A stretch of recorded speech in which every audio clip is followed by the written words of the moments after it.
बहुत ही अल्लड़ किस्म की लड़की थी। स्नेहा की आदतें बड़ी खराब थी। नहीं नहीं बाबा, लड़कों के मामलों में नहीं, खाने पीने के मामले में। अब आप सोच रहे होंगे कि खाने पीने के मामले में क्या ही आदत खराब होगी। अब ये तो आपको कहानी देख कर ही पता चलेगा। एक दिन, बहू आज खाने में क्या बना रही है? माँ जी आज खाना बनाने का बिल्कुल मन नहीं है। आप कहो तो बाहर खाना खाने चले या फिर ऑर्डर भी कर सकते हैं, जैसा आप कहें। ऑर्डर ही कर देते हैं। ठीक है माँ जी, ऑर्डर करने में ज़्यादा टाइम नहीं लगेगा। रवि जी ऑफिस से आ जाए फिर कर देते हैं। ठीक है बहू। फिर श्वेता अपने कमरे में चली जाती है। वहीं कुछ देर बाद रवि घर आता है। क्या बात है बीवी साहिबा, आज इतनी फ्री बैठी हो? खाना बनाने का विचार नहीं है क्या?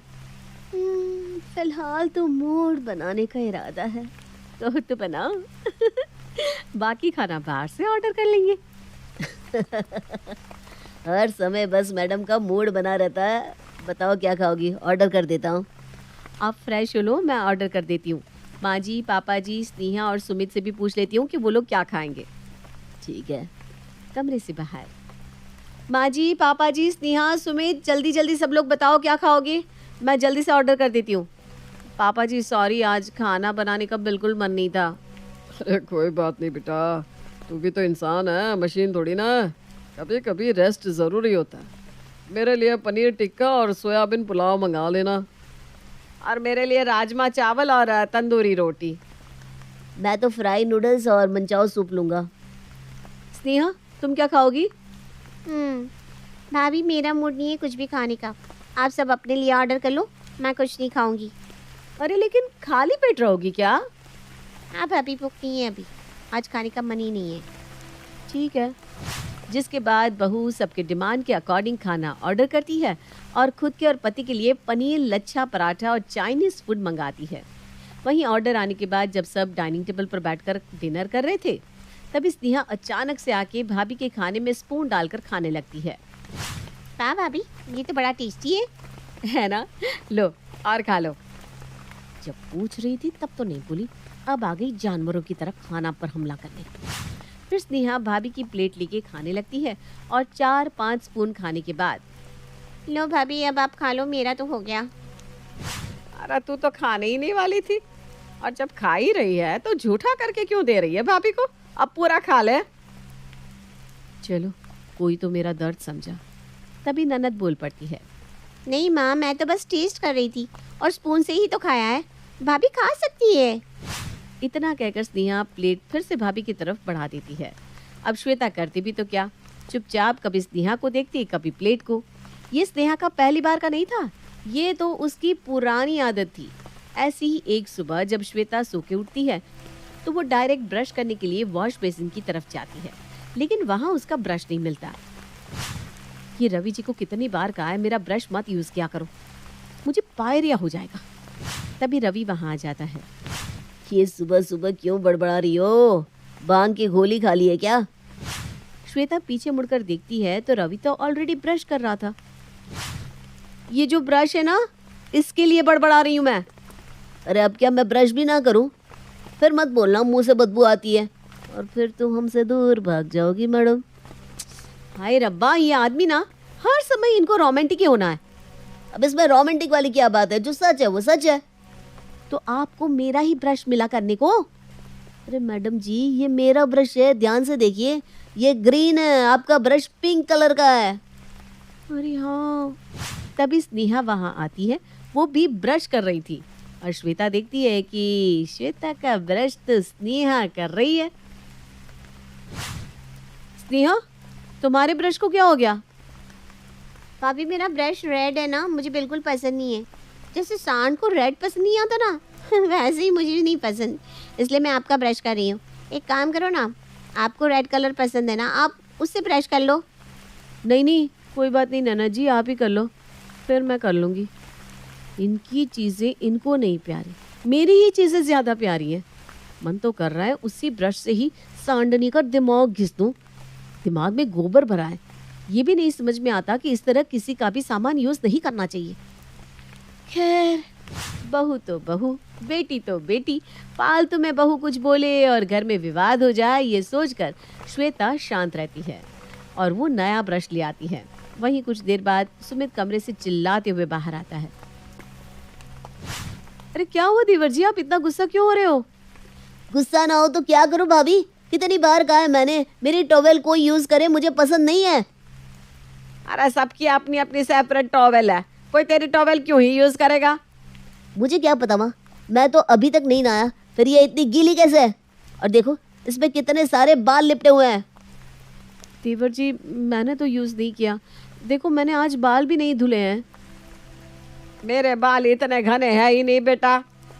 तो क्या मैं हेयर विग लगाकर नहा रहा था? अरे भाई चिल मारना, क्यों गुस्सा होता है? मैंने यूज किया था टॉवेल। तेरे पास खुद की टॉवेल नहीं है क्या? है ना, बट इसका फैब्रिक ना अजीब सा है, मुझे यूज करना ही पसंद नहीं उसे। तेरी वाली पसंद आ गई तो यूज कर ली। तू ही रख ले अब इसे। फिर सुमित टॉवेल स्नेहा के फेस पर डालकर वहां से चला जाता है।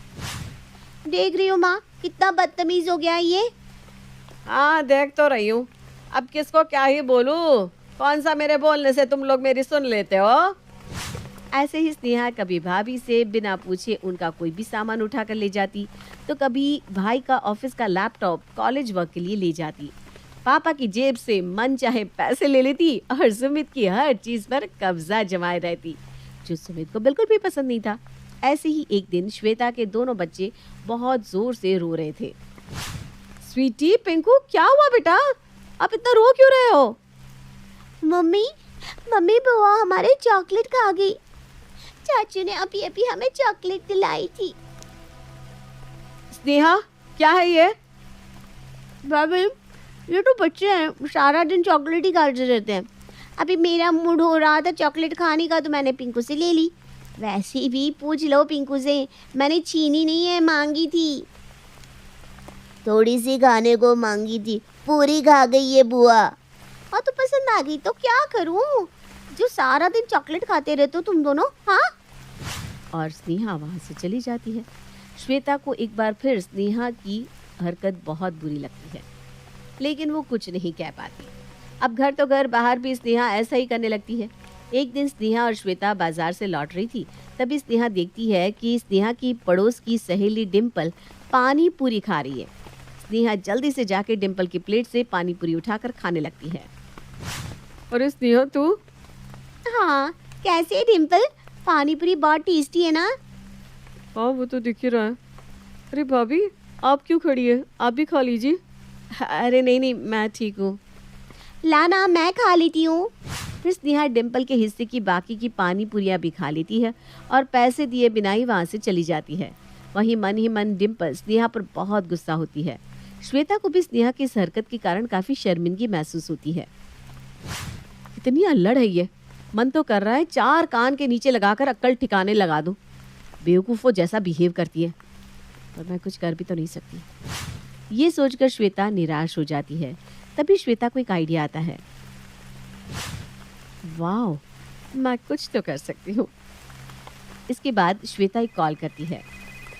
हाँ बस आप आ जाओ, हम सब आपको बहुत याद कर रहे हैं, बहुत दिन हो गए ना आपसे मिले हुए। ठीक है, थैंक यू। और फोन कट जाता है। ऐसा कौन था जिससे बहू ननद को सबक सिखाने के लिए बुला रही थी? अगली सुबह घर का डोरबेल बजता है और सामने खड़ी होती है नंदा बुआ। नमस्ते बुआ जी। खुश रहे बेटा। जिसके बाद बुआ जी घर में आती हैं और सभी बुआ का अच्छे से स्वागत करते हैं। स्नेहा कहाँ गई, दिखाई नहीं दे रही। मैं आ गई बुआ। ये बुआ क्या होता है? बुआ जी बोलो बेटा। जी बुआ जी। और बेटा ये क्या पहन रखा है? छोटे छोटे कपड़े, कल को किसी दूसरे के घर ब्याह कर जाओगी, ये अच्छा थोड़ी ना लगेगा। हाँ जी बुआ जी। फिर तुरंत स्नेहा कपड़े बदल कर आती है। तभी श्वेता बुआ के लिए ढेर सारा नाश्ता बना कर लाती है। समोसे, कचौड़ी, रबड़ी। वाह भाभी वाह, आज तो मजा आ जाएगा। ये बोलकर स्नेहा जल्दी से बुआ की प्लेट से एक समोसा उठाकर खाने लगती है। ले बेटा पूरा ही खा ले। नहीं तो बुआ कॉफी है। भाभी ये कोई तमीज़ है? देख रही हो आपकी बेटी को? मैं मेहमान बनकर आई हूँ यहाँ, आपके घर वालों का झूठा खाने के लिए आई हूँ क्या? अब माफ़ कर दो दीदी, स्नेहा अभी बच्ची है। 22 साल की हो गई है और बच्ची है। कल को ससुराल जाएगी तो यही हरकत रही तो बेड़ा गर्क हो जाएगा भाई। ऐसे ही अब बुआ जी स्नेहा को हर बात पर टोकने लगती है, जिससे स्नेहा तंग आ जाती है। भाभी ये देखो, ये लड़का कैसा है हमारी स्नेहा के लिए, बिल्कुल स्नेहा की तरह ही है। स्नेहा को स्नेहा की तरह ही लड़का मिल जाए तो और क्या ही चाहिए, प्रॉब्लम ही खत्म है। डन कर दीजिए दीदी रिश्ता। ये सुनकर स्नेहा सर पर हाथ रख लेती है। ना माना, मुझे मेरा जैसा रिश्ता मिल गया तो बेड़ा गर्क। तभी श्वेता स्नेहा के पास आकर धीरे से कहती है, तो ननद जी अब भी सुधर जाओ, समय है। भाभी आपके समझाने का तरीका थोड़ा कैजुअल था, प्यार से भी तो समझा सकती थी। ऐसा कौन सबक सिखाता है? प्यार से मानो तब ना, कहो तो करवा दो रिश्ता पक्का आप ही के जैसे लड़के से। ना ना भाभी। जिसके बाद स्नेहा श्वेता और बाकी घर के लोगों से माफी मांगती है और फिर कभी ऐसी हरकत नहीं करती।